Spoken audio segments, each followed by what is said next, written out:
Have you ever wondered what kids are learning in school these days?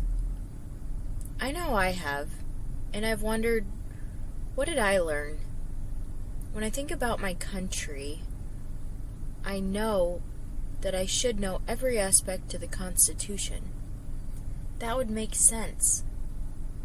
That is what our country is founded on. So then, why don't we know? Let's discuss what the Constitution is today.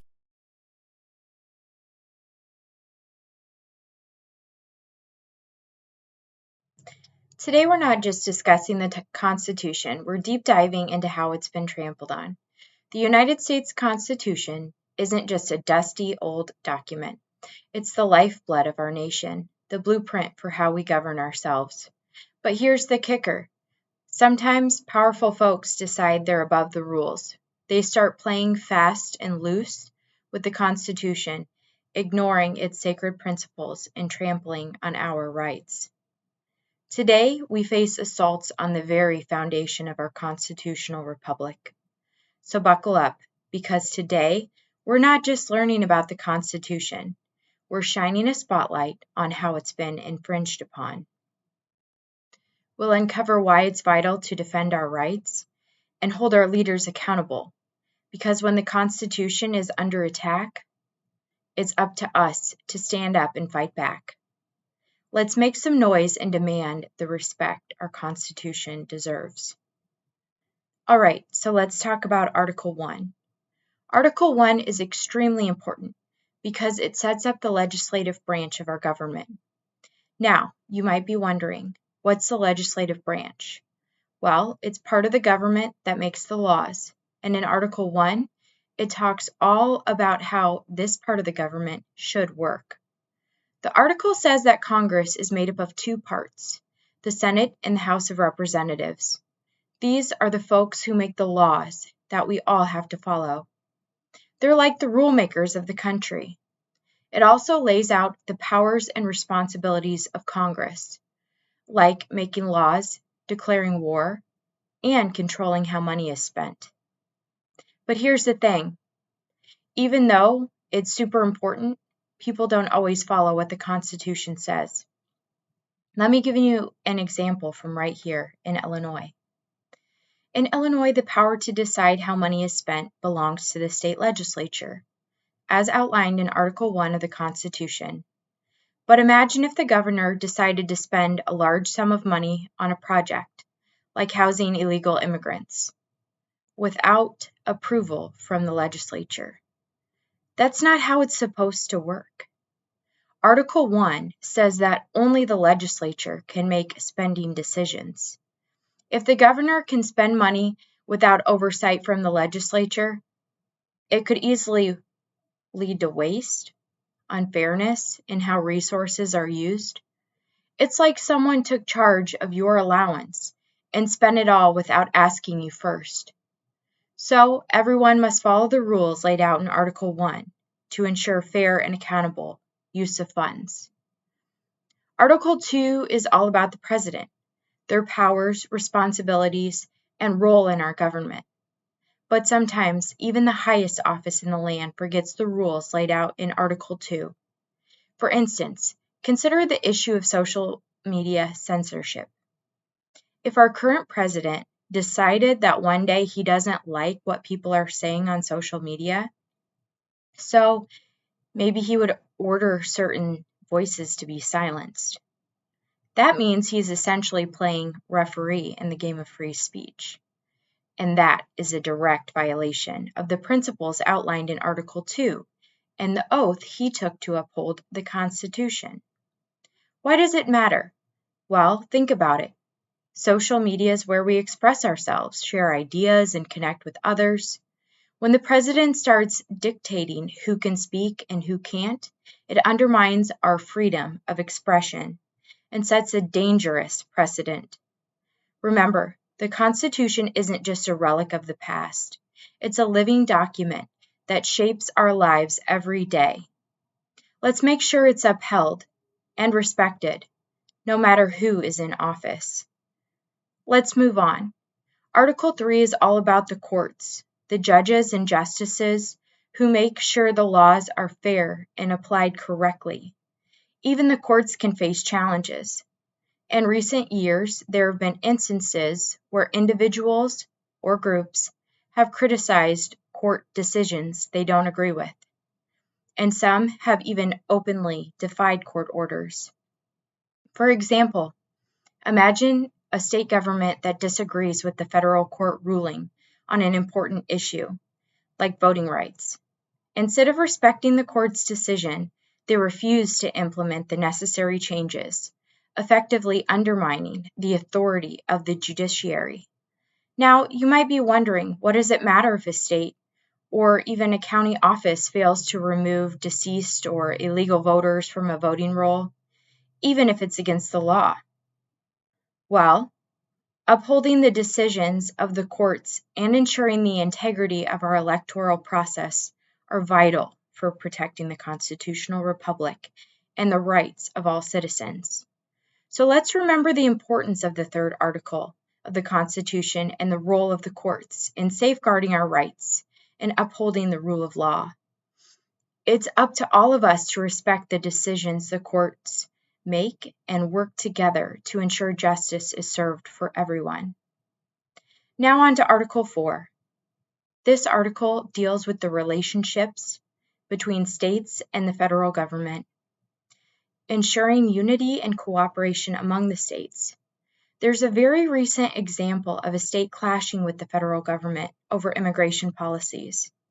Texas has faced significant challenges due to the federal government's immigration policies, particularly regarding border security and illegal immigration.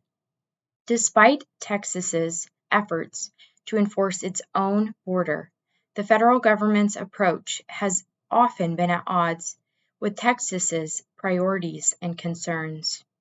For instance, Texas has implemented stringent border security measures to address illegal immigration and drug trafficking, reflecting the priorities of its citizens and elected officials. However, the federal government's policies, such as changes in immigration enforcement and border security strategies, have sometimes undermined Texas's efforts and created tensions between the state and federal government.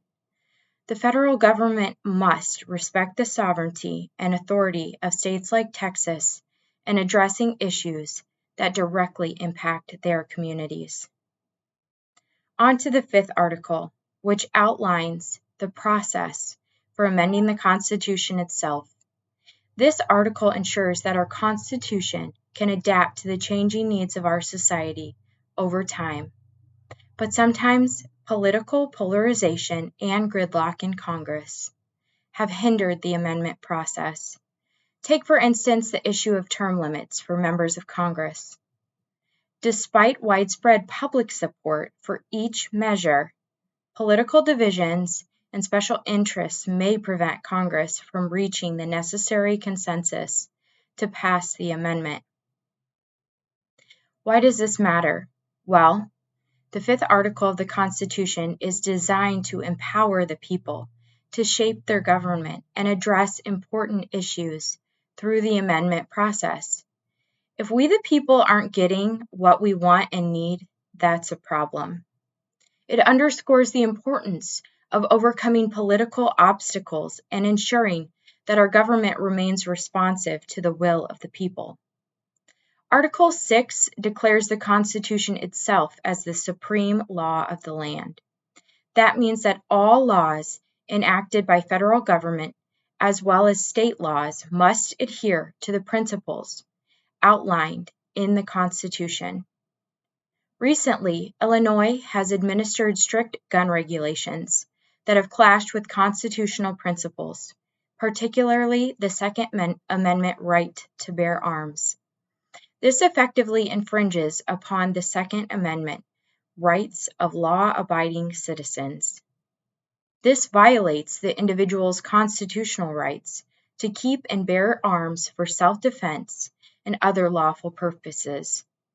The sixth article of the Constitution establishes the rule of law and ensures no person or government entity is above it. The 7th article is about ratifying amendments to the Constitution. This article ensures that any changes to our fundamental law receive the necessary approval from the states, reflecting the principles of federalism and the consent of the governed.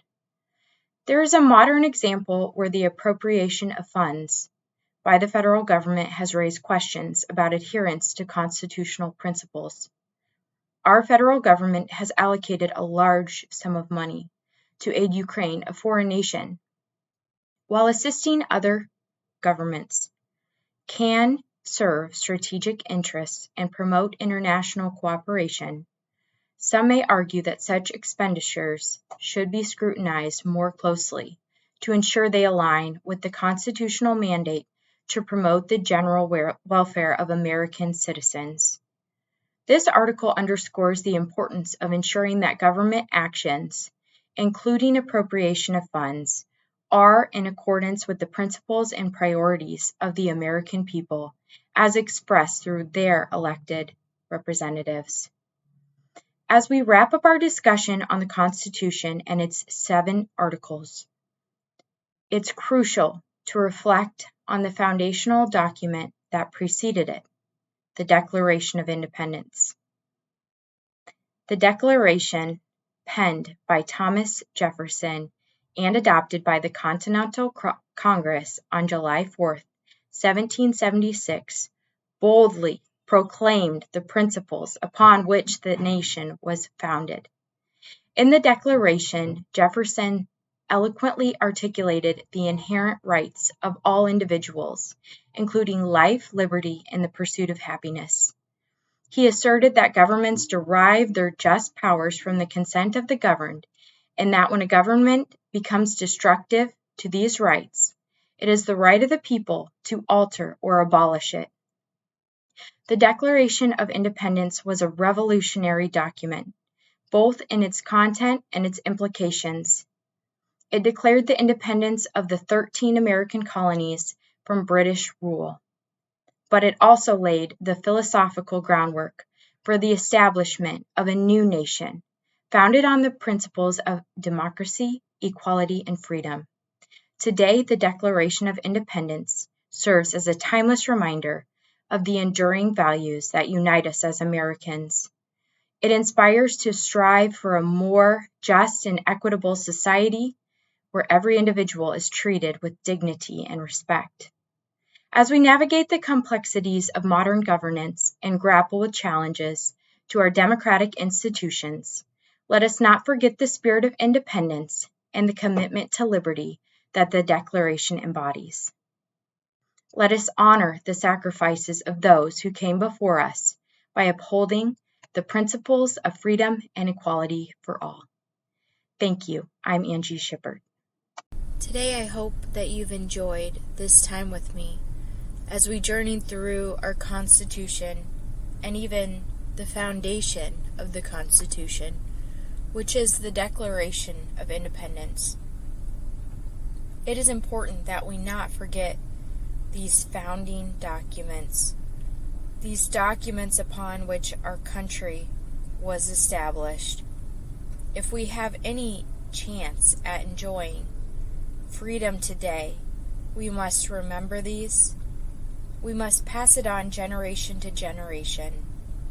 We must educate, and we must spend time going through these beautiful items that encompass life, liberty, and the pursuit of happiness. So please, let freedom ring together in the United States of America. Thank you so much.